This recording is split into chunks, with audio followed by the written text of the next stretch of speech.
নিজের বৌদিকে বিয়ে করে ঘরে তোলার কথা জানান দিলেন নন্দলাল সাহা। হ্যাঁ ভিউয়ার্স, বলছি পলাশ সাহার ছোট ভাইয়ের কথা। পলাশ সাহা মৃত্যুবরণ করেছেন প্রায় 1 মাস হলো। এরই মাঝে সাহা পরিবারে ঘটে গেল এক অলৌকিক ঘটনা। পলাশ সাহার ছোট ভাই নন্দলাল সাহা সম্প্রতি জানিয়েছেন তিনি তার মৃত দাদার স্ত্রী সুস্মিতা সাহাকে বিয়ে করতে চান।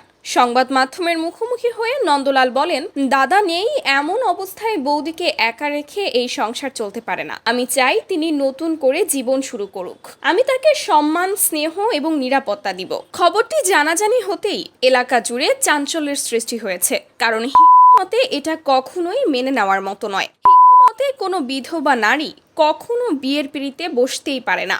যদিও সালটা 25, তবে সুস্মিতা সাহার পরিবার এখনো বেশ কট্টর প্রথাটাই মেনে চলে। নন্দলালের ভিডিওটি ভাইরাল হওয়ার পর কেউ কেউ বলছেন পরিবারের মঙ্গলের চিন্তায় নন্দলালের এই সিদ্ধান্ত প্রশংসনীয়, আবার কেউ কেউ একে সমাজ বিরোধী ও অশুভ কাজ বলে কটাক্ষ করছেন।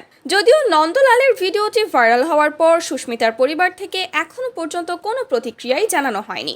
সুস্মিতা নাকি সিদ্ধান্তহীনতায় ভুগছেন। তার দজ্জাল শাশুড়ির জন্য সে একবার তার স্বামীকে হারিয়েছে, আবারও কি সেই শাশুড়ির বাড়িতেই ফিরে যাবে সে? আর তার শাশুড়িই বা কি তাকে মেনে নেবে? এছাড়াও সবচেয়ে বড় প্রশ্ন হলো, নন্দলাল যে আসলেই তাকে বিয়ে করার কথা বলেছে, এই কথাটা কতটুকু সত্য? অবশ্যই আপনার গুরুত্বপূর্ণ মতামতটি আমাদের কমেন্ট করে জানাতে ভুলবেন না কিন্তু।